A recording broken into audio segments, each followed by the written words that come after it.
താമരശ്ശേരിയിലെ അനധികൃത ട്യൂഷൻ സെന്ററുകൾ അടച്ചുപൂട്ടാൻ നിർദ്ദേശം. ഇത് സംബന്ധിച്ച് ഗ്രാമപഞ്ചായത്ത് സെക്രട്ടറിക്കാണ് DEO കത്ത് നൽകിയത്. അടിയന്തര നടപടി സ്വീകരിക്കണമെന്നാണ് നിർദ്ദേശം. ഇംതിയാസ് കരീം ചേരുന്നുണ്ട്. ഇംതിയാസ്, വിദ്യാർത്ഥി സംഘർഷത്തിൽ ഒരാൾ ഷഹബാസ് മരിച്ച സംഭവവുമായി ബന്ധപ്പെട്ടാണ് ഇപ്പോൾ ഇങ്ങനെയൊക്കെയുള്ള ഒരു നിർദ്ദേശം ഘടിപ്പിച്ചുകൊണ്ടുവരുന്നത്. എന്താണ് DEO മാർഗരേഖയായും നിർദ്ദേശമായും നൽകിയിരിക്കുന്നത്? പ്രജീഷ് കൈപ്പള്ളി, അതായത് ഈ മുഹമ്മദ് ഷഹബാസിന്റെ കൊലപാതകവുമായി ബന്ധപ്പെട്ട സിവിൽസ്, അതായത് കളക്ടറുടെ നേതൃത്വത്തിലൊക്കെ സ്നേഹൽ സിംഗ് കുമാറിന്റെ നേതൃത്വത്തിലൊക്കെ ഒരു യോഗം ചേർന്നിരുന്നു. ആ യോഗത്തിൽ എടുത്തൊരു പ്രധാനപ്പെട്ട തീരുമാനമായിരുന്നു ഈ അനധികൃത ട്യൂഷൻ സെന്ററുകളെ കണ്ടെത്തി അത് പഞ്ചായത്തി രാജ് ആക്ടിന് വിരുദ്ധമായി, ചട്ടവിരുദ്ധമായി പ്രവർത്തിക്കുന്നുണ്ടെങ്കിൽ അവയ്ക്കെതിരെ നടപടിയെടുക്കണമെന്നത്. അത് ആദ്യഘട്ടത്തിൽ തന്നെ താമരശ്ശേരി പഞ്ചായത്തിലാണ് അങ്ങനെ ഒരു നടപടിയിലേക്ക് പോകുന്നത് എന്നതാണ് ഏറ്റവും പ്രധാനപ്പെട്ട കാര്യം.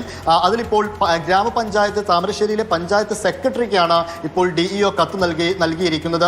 അതായത് ഇതിൽ പ്രധാനമായിട്ടും പറയുന്ന ചില കാര്യങ്ങൾ, ഈ അക്കാദമിക്കിന് ഉപകരിക്കാത്ത പ്രവർത്തനങ്ങൾ നടത്തുന്ന ട്യൂഷൻ സെന്ററുകൾ, അതുപോലെ തന്നെ തെറ്റിദ്ധരിപ്പിക്കുന്ന രീതിയിലുള്ള പരസ്യങ്ങൾ നൽകൽ, കുട്ടികളിൽ നിന്ന് അമിത ഫീസ് ഈടാക്കൽ, കുട്ടികൾക്ക് സ്കൂളിൽ പോകാൻ മടുപ്പുണ്ടാക്കുന്ന രീതിയിൽ പ്രവർത്തനങ്ങൾ നടത്തുന്ന ട്യൂഷൻ സെന്ററുകൾ, അതുപോലെ തന്നെ ഏതെങ്കിലും രീതിയിൽ ഇപ്പം ട്യൂഷൻ സെന്ററുകളിലൊക്കെ ഏതെങ്കിലും തരത്തിൽ ആഘോഷ പരിപാടികളൊക്കെ സംഘടിപ്പിക്കുന്നുണ്ടെങ്കിൽ അതിൽ 100-ൽ കൂടുതൽ കുട്ടികൾ പങ്കെടുത്ത് അത് മറ്റൊരു തരത്തിലേക്ക് ആ പരിപാടി പോകുമോ? ഇത്തരത്തിലുള്ള കാര്യങ്ങളൊക്കെ പരിശോധിച്ചുകൊണ്ടാണ് ഈ പഞ്ചായത്തി രാജ് ആക്ടിന് ചട്ടവിരുദ്ധമായിട്ടാണോ ട്യൂഷൻ സെന്ററുകൾ പ്രവർത്തിക്കുന്നതെന്ന് കണ്ടെത്തുക. അതിന്റെ ആദ്യഘട്ടത്തിലുള്ള നടപടിയാണ് ഈ ഗ്രാമപഞ്ചായത്ത് സെക്രട്ടറിക്ക് കത്ത് നൽകിയത്.